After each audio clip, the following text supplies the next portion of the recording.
السلام علیکم ورحمۃ اللہ وبرکاتہ۔ 7th کلاس نئے سبق کے ساتھ آج ہم آگے بڑھیں گے۔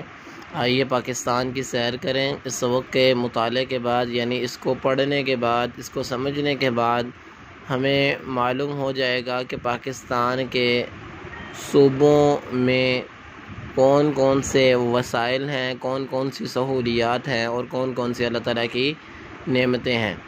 دوسرے صوبوں کے بارے میں اہم معلومات جو ہیں وہ ہم جان سکیں۔ مثال کے طور پہ آبادی کے لحاظ سے سب سے بڑا جو صوبہ ہے وہ پنجاب ہے، لیکن رقبے کے لحاظ سے سب سے بڑا صوبہ کون سا ہے؟ بلوچستان ہے۔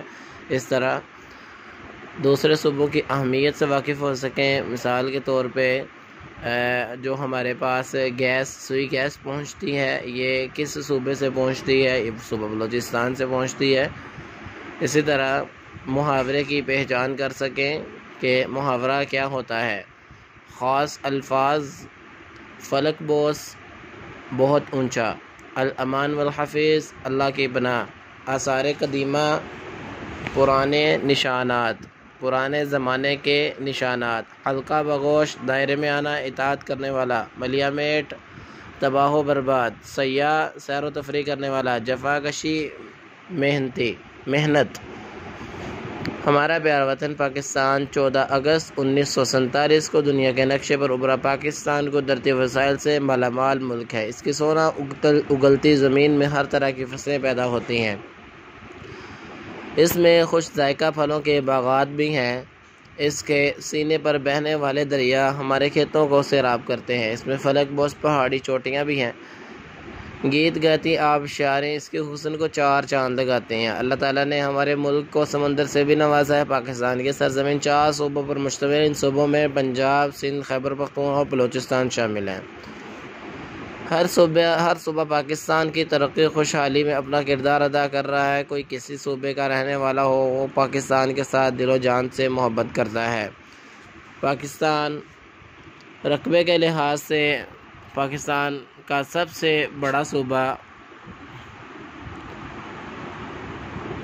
بلوچستان رقبے کے لحاظ سے پاکستان کا سب سے بڑا صوبہ ہے۔ اس کا دارالحکومت کوئٹہ ہے۔ اس صوبے کی آبادی گنجان نہیں ہے، گھنی نہیں ہے۔ قریب 70 لاکھ لوگ اس صوبے میں آباد ہیں۔ بلوچستان کی سرحدیں پاکستان کے باقی تینوں صوبوں سے ملتی ہیں۔ یہاں بولی جانے والی بڑی بڑی زبانوں میں بلوچی، براہوی اور پشتو شامل ہیں۔ بلوچستان کے کچھ حصوں میں سندھی بھی بولی جاتی ہے۔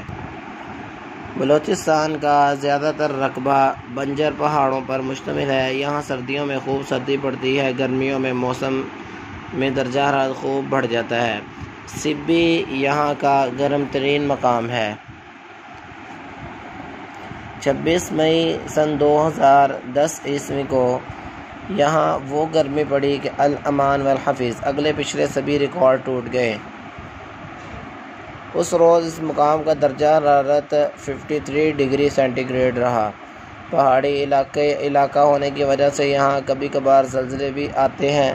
1935 عیسوی میں آنے والے ایک شدید زلزلے سے کوئٹہ شہر بالکل ملیہ میٹ ہو گیا تھا۔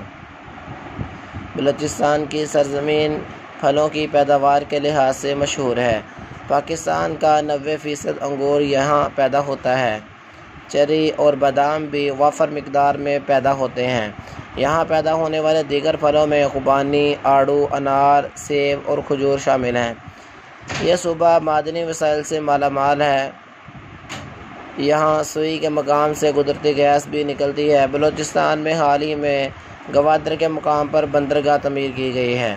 اس صوبے کو یہ اعزاز بھی حاصل ہے کہ قائد اعظم رحمۃ اللہ علیہ نے زندگی کے آخری ایام اسی صوبے کے ایک صحت افزا مقام زیارت میں گزارے۔ بلوچستان میں پگڑی لباس کا اہم حصہ ہے۔ یہاں گھٹنوں تک لمبے کرتے اور گھیردار شلواریں پہننے کا رواج ہے۔ بلوچی خواتین خاص قسم کا لباس پہنتی ہیں۔ اس قمیض کے سامنے کی جانب لمبی جیب لگی ہوتی ہے۔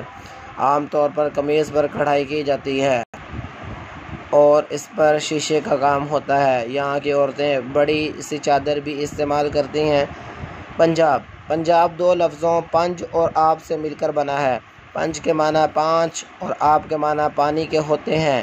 گویا پنجاب کے معنی ہوئے 5 دریاؤں کی سرزمین، اس صوبے کی سرحدی بھی باقی تینوں صوبوں سے ملتی ہیں۔ پنجاب کا دارالحکومت لاہور ہے، اسے پاکستان کا دل کہا جاتا ہے۔ یہ شہر صدیوں سے علم و ثقافت کا مرکز رہا ہے۔ ملتان، فیصل آباد، سیالکوٹ، گوجرانوالہ اور بہاولپور کا شمار پنجاب کے بڑے شہروں میں ہوتا ہے۔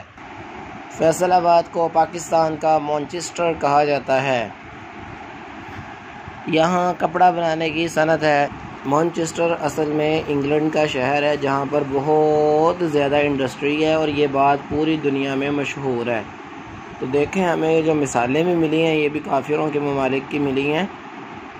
ہمیں کوئی اپنی مثال دیتے ہوئے بھی سر فخر سے بلند نہیں ہمارا ہوتا، بلکہ ہمیں کافروں کی مثال ڈھونڈنی پڑتی ہے۔